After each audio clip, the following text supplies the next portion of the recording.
This session will be dedicated to discussing the committee structure of Codex. Under its rules of procedure, the Commission is empowered to establish 4 kinds of subsidiary bodies. General subject committees, also referred to as horizontal committees, which establish standards and guidelines applicable to all foods. Second, commodity committees, which are also referred to as vertical committees, which prepare standards for specific commodities. Third, the FAO/WHO coordinating committees, through which regions or groups of countries coordinate food standards activities in the region, including the development of regional standards. And fourth, the ad hoc intergovernmental task forces, which are time-limited and prepare standards and guidelines on specific issues. A feature of the committee system is that, with a few exceptions, each committee is hosted by a member country, which is chiefly responsible for the cost of the committee's maintenance and administration, as well as the provision of a chairperson and a host country secretariat. Hosting a committee places a considerable burden on the budget of the host country, and therefore only countries with sufficient resources are in a position to offer to host a committee. It should be noted, however, that host countries are encouraged to hold their committees in developing countries from time to time.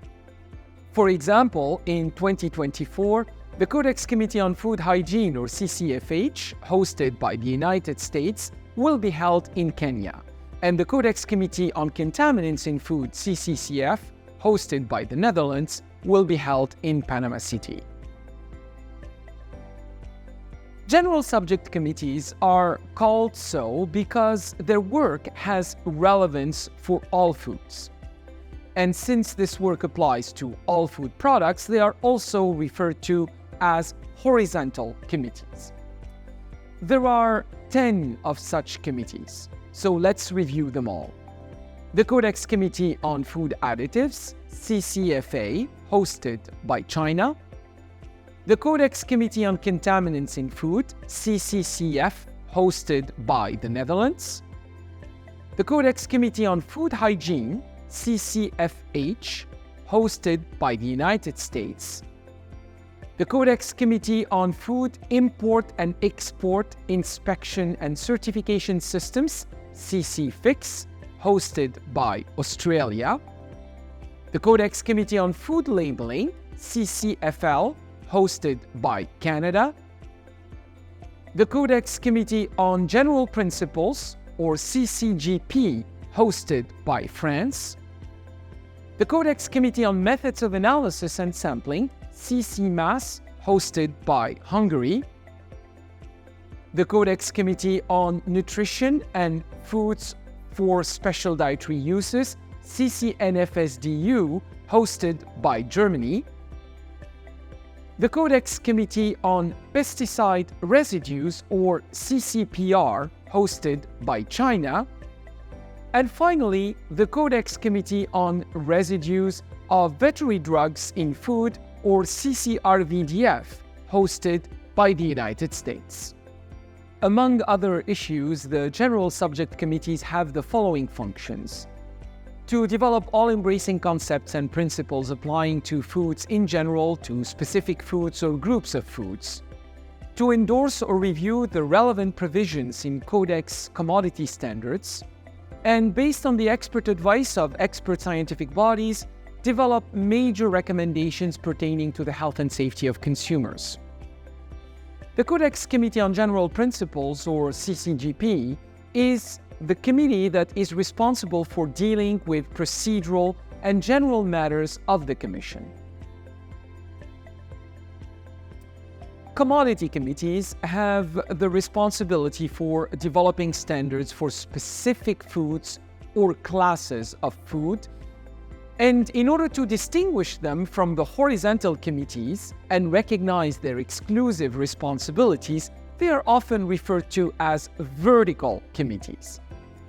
There are 11 of such committees, of which several have been adjourned sine die, meaning they have been placed in recess. Committees are adjourned sine die when work is accomplished and no other work is foreseen in the near future. If and when Codex members identify new work, the committee may be reactivated. A host country maintains the commitment for adjourned committees as well as active committees. An example is the Codex Committee on Meat Hygiene, which was established in 1971 with the mandate to elaborate worldwide standards and/or codes of practice related to meat hygiene. In its first round of meetings from 1972 to 1974, the committee elaborated a code of hygienic practice for fresh meat. The committee reconvened in 1981 and worked until 1985 on a code of practice for ante-mortem and post-mortem judgment of slaughter animals and meat, as well as on the code of hygienic practice for game. Subsequently, CCMH was once again reconvened in 1989 to revise the 4 codes previously adopted and was adjourned sine die in 1993, having completed the task for which it was activated.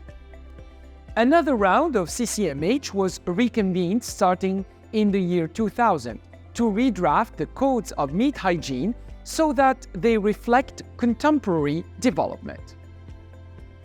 It should be noted that, on occasion, sine die committees can also undertake specific work by correspondence and advance some work of consensual nature. We have seen a few examples of this happening with some committees. So, for example, the Committee on Natural Mineral Waters, hosted by Switzerland, and the Codex Committee on Sugars, hosted by Colombia, worked by correspondence at some point. Let us review the full list of vertical committees. The Codex Committee on Fats and Oils, or CCFO, hosted by Malaysia. The Codex Committee on Fish and Fishery Products, or CCFFP, hosted by Norway. The Codex Committee on Milk and Milk Products, or CCMMP, hosted by New Zealand. The Codex Committee on Processed Fruits and Vegetables, or CCPFV, hosted by the United States. The Codex Committee on Cereals, Pulses and Legumes, or CCCPL, also hosted by the United States.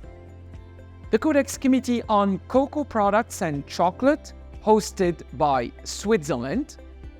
The Codex Committee on Natural Mineral Waters, also hosted by Switzerland. The Codex Committee on Sugars, hosted by Colombia. The Codex Committee on Vegetable Proteins, hosted by Canada. And the Codex Committee on Meat Hygiene, or CCMH, hosted by New Zealand. Commodity committees convene as necessary and go into recess, and some of them may be abolished when the Commission decides that their work has been completed. Meetings of Codex subsidiary bodies are held at intervals between 1 and 2 a year. And this is, of course, decided upon the need.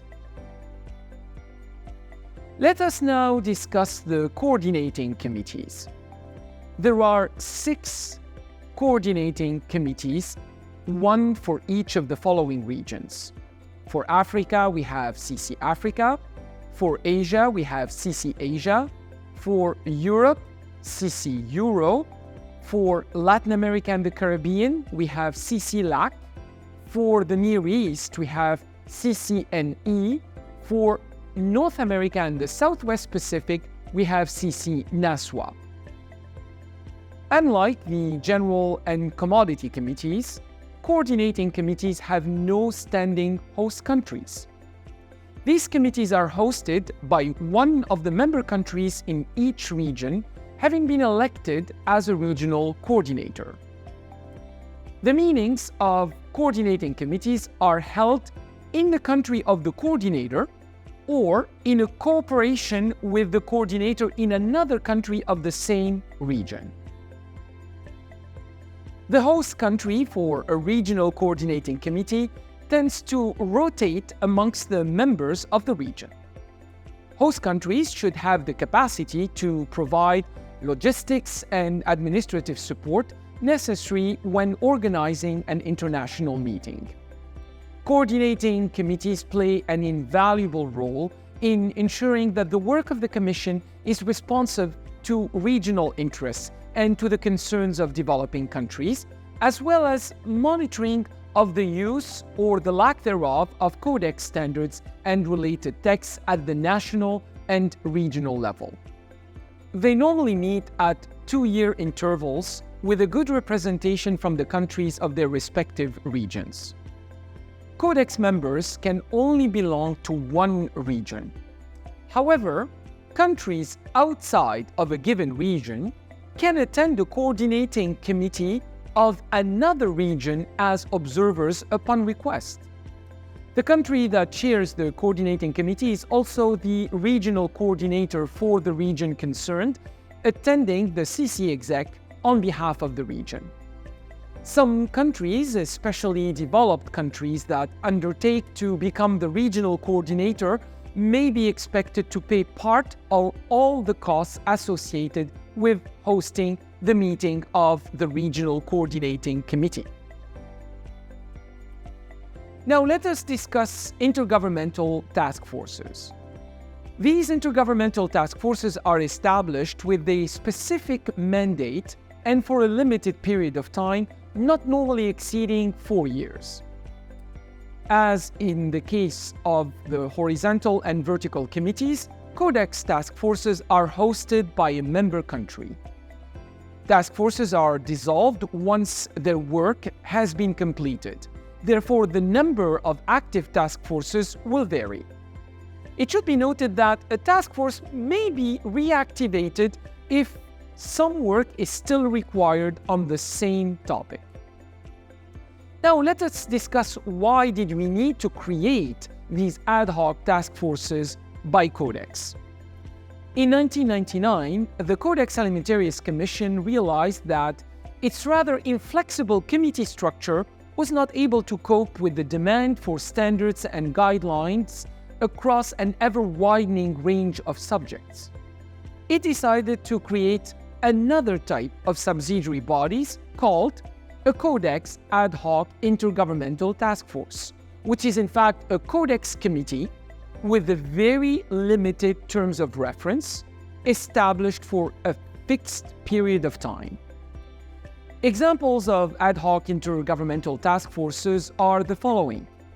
The Task Force on Animal Feeding, which was convened between 1999 and 2004.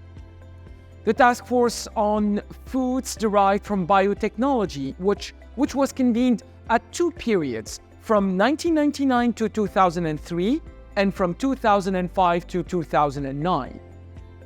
The Task Force on Fruit and Vegetable Juices, which was convened in 1999 for a period extended until 2005. And more recently, we have witnessed the Task Force on Antimicrobial Resistance hosted by the government of Korea. Most developing countries and countries with small economies can't afford to participate in the work of all Codex activities. Therefore, each country should prioritize and focus its resources to ensure that it is involved in discussing and developing standards of the greatest national significance. Now, when determining where to focus Codex resources, countries need to take a number of factors into consideration. So these are some of the questions that a country should ask itself when deciding which Codex committees they would devote their resources towards. The first question would be, what are the country's significant food safety and health issues?